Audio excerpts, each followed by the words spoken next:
Episode 2 of Season 7 of Outlander is here, and it's safe to say that it was an explosive one. Okay, now that joke's out the way, this was actually quite a poignant episode in the season, and it's already paved the way for the direction of it. With a few groundbreaking revelations and the time travelling back to the present day, this was a great way for the show to continue its 7th season. So with that, let's recap, break down, and explain all that there was to take away from this episode. So let's get into it. Here is Outlander Season 7 Episode 2, Ending Explained. Just to let you know, this video will contain spoilers. Before I start off, I just want to ask the question, did anybody else find the camcorder footage of Mickey Mouse standing there and smiling in the opening title sequence quite creepy? Or was that just me? Because I thought it was actually quite haunting.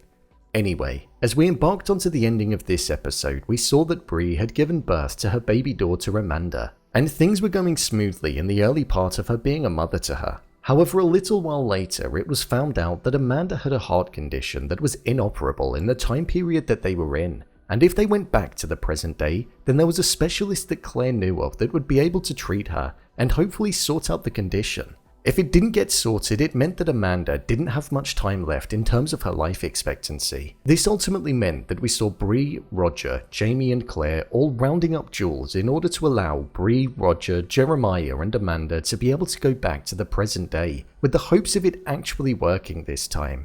As the last time that they tried to do it, it ultimately failed, leading them to be stuck, but them seeing it as a sign that they were destined to stay. However, this time round we saw that it proved to be a success, and they woke up in what we believe is the modern day. There was an airplane in the sky, so you would assume that it is the modern time period. There were emotional moments throughout this scene as we saw that they all had to say goodbye to each other as they were set to travel 200 years into the future, and it meant that they may never see each other again. Bree compared when she was with all of the Fireflies and being alongside her father as being the happiest place on Earth, which is what the title of the episode was.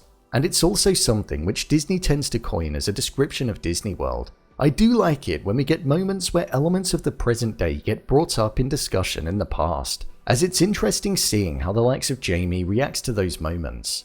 Once Claire and Jamie went back home, we saw that their life continued on as it was for the time being, but there was a sense of sadness that was present amongst all of them, as if to say that their life would never be the same due to the fact that they'd lost their whole family. However, we saw Claire try to position it in a way that ultimately made her realize that they weren't dead, but they were just living in a time period 200 years into the future, so they were alive and well. There was just the uncertainty on if they managed to get there okay and managed to get Amanda the help that she needed. In the closing moments of the episode, we saw that Wendigo arrived at the house and had managed to escape the troops despite not having any help from Roger.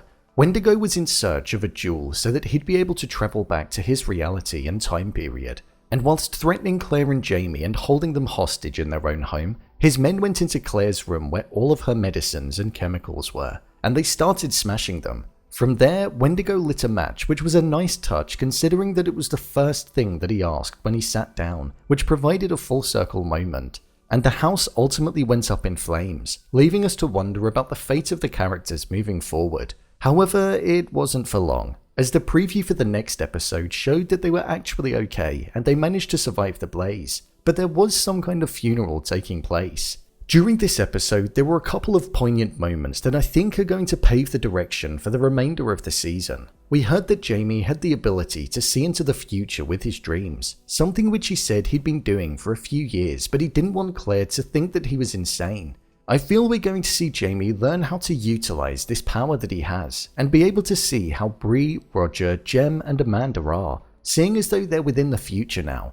This is going to be something that will most likely help Claire with the feeling of grief that she has within her, over the yearning to be with her family. Claire chose to not go back to the present day because she'd rather be there with Jamie, so if Jamie has the ability to dream of the future, who knows? Is there something else that he's going to be able to do? Maybe communicate? I guess we'll just have to wait and see.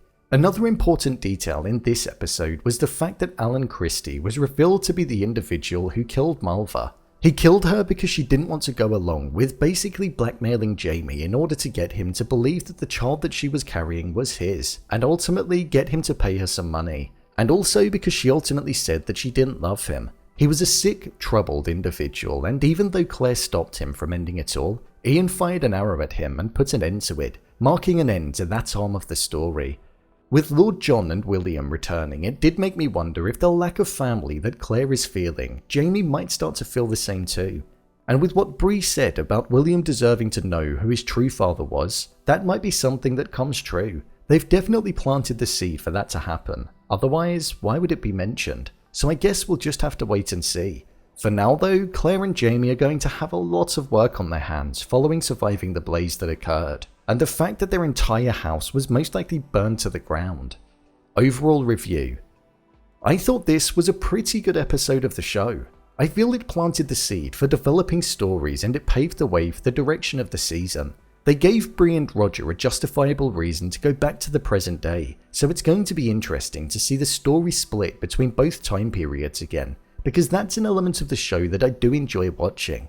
I thought that final scene where Wendigo and his men were looking for a jewel was a moment that really did sum up the times well. The fact that it was just pitch black and it looked like a near impossible task to be able to find such a small thing amongst everything that was there. However, the climax of that scene was also pretty good too. I liked the idea of Bree being in that time period being compared to the likes of Disney World, because when she's there with all of her family, it's the best place for her. But like trips to Disney, they always come to an end, and that's exactly what happened with her in this episode, so it was quite a sad moment for her.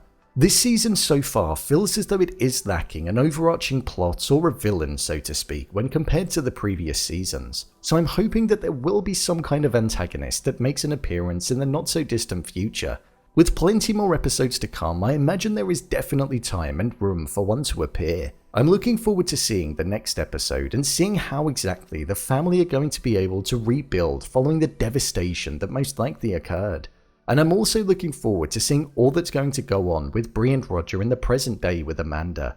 Jamie's dreaming abilities is also something that I think is going to become of great importance, but I guess we'll see how exactly it will tie into the overarching plot and how we came to get them. So, there you have it. Outlander Season 7 Episode 2 Ending Explained. If you want to see more videos such as Endings Explained, theories and predictions and character breakdowns, then click on the I button. Or alternatively, you can head over to my channel where you'll find them all. If you'd like to give me a show or movie that you'd like me to review, then head over to my Twitter @BrainPilot_ and tweet me what show or movie you'd like me to review next. And finally, if you'd like to see what I rate the latest movies that don't quite make the cut to getting a dedicated video, then head over to my Letterboxd profile. It's where I rate the latest releases in real time. What did you think of episode 2? Leave a comment down below, and don't forget to subscribe.